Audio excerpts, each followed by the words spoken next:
ഇറാനും കാനഡയും തമ്മിലുള്ള നയതന്ത്ര സംഘർഷങ്ങൾ രൂക്ഷമായിരിക്കുന്നു. ചൊവ്വാഴ്ച ഇറാൻ വിദേശകാര്യ മന്ത്രാലയം കാനഡയുടെ റോയൽ കനേഡിയൻ നേവിയെ ഭീകര സംഘടനയായി പ്രഖ്യാപിച്ചിരിക്കുകയാണ്.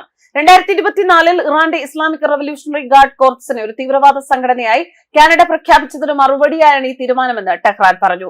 രണ്ട് രാജ്യങ്ങളും തമ്മിലുള്ള ഇതിനകം വഷളായ ബന്ധങ്ങൾ ഇത് കൂടുതൽ വഷളാക്കും.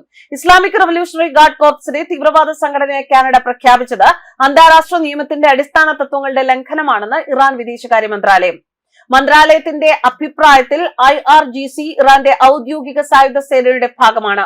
അതിനെ തീവ്രവാദ സംഘടനയെ മുദ്രകുത്തുന്നത് ഒരു പരമാധികാര രാജ്യത്തിനെതിരായ രാഷ്ട്രീയ പ്രേരിത തീരുമാനവും.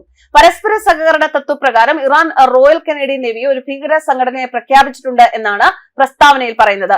എന്നാലും ഈ പ്രഖ്യാപനത്തിന്റെ പ്രായോഗിക അനന്തര ഫലങ്ങൾ എന്തായിരിക്കുമെന്ന് ഇറാൻ വ്യക്തമാക്കിയിട്ടില്ല.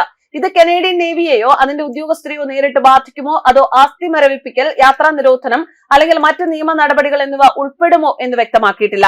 ഇറാനും കാനഡയും തമ്മിലുള്ള ബന്ധം വർഷങ്ങളായി പിരിമുറുക്കത്തിലാണ്. 2020 Ukraine international airlines flight PS752 ഇറാന്റെ IRGC അബദ്ധത്തിൽ വെടിവെച്ച് വീഴ്ത്തി. നിരവധി കനേഡിയൻ പൗരന്മാർ ഉൾപ്പെടെ 176 പേരാണ് കൊല്ലപ്പെട്ടത്. ഇതിനെ തുടർന്ന് കാനഡ ഇറാനെതിരെ കർശന ഉപരോധങ്ങൾ ഏർപ്പെടുത്തുകയും 2024 IRGC തീവ്രവാദ സംഘടനയെ പ്രഖ്യാപിക്കുകയും ചെയ്തു.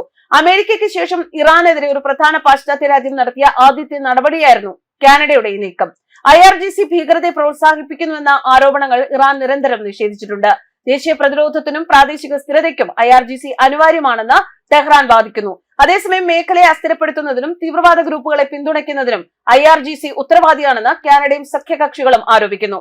എന്നാലും കനേഡിയൻ നാവിക ആസ്തികളിലേക്കോ ഉദ്യോഗസ്ഥരിലേക്കോ ടെഹ്റാന്റെ പ്രവേശനം പരിമിതമായതിനാൽ ഇറാന്റെ നീക്കം പ്രധാനമായും പ്രതീകാത്മകമാണ് എന്നാണ് വിദഗ്ധർ വിലയിരുത്തുന്നത്. എന്നാലും പാശ്ചാത്യ ഉപരോധങ്ങൾക്ക് സമാനമായ നടപടികളിലൂടെ മറുപടി നൽകുന്ന ഇറാന്റെ നയത്തെയാണ് ഇത് സൂചിപ്പിക്കുന്നത്.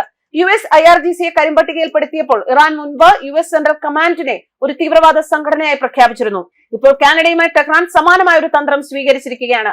വരും വർഷങ്ങളിൽ ആണവ പദ്ധതി, ഉപരോധങ്ങൾ, പ്രാദേശിക സംഘർഷങ്ങൾ എന്നിവയെ ചൊല്ലി ഇറാനും പാശ്ചാത്യ രാജ്യങ്ങളും തമ്മിലുള്ള സംഘർഷങ്ങൾ വർദ്ധിച്ചിരിക്കുകയാണ്.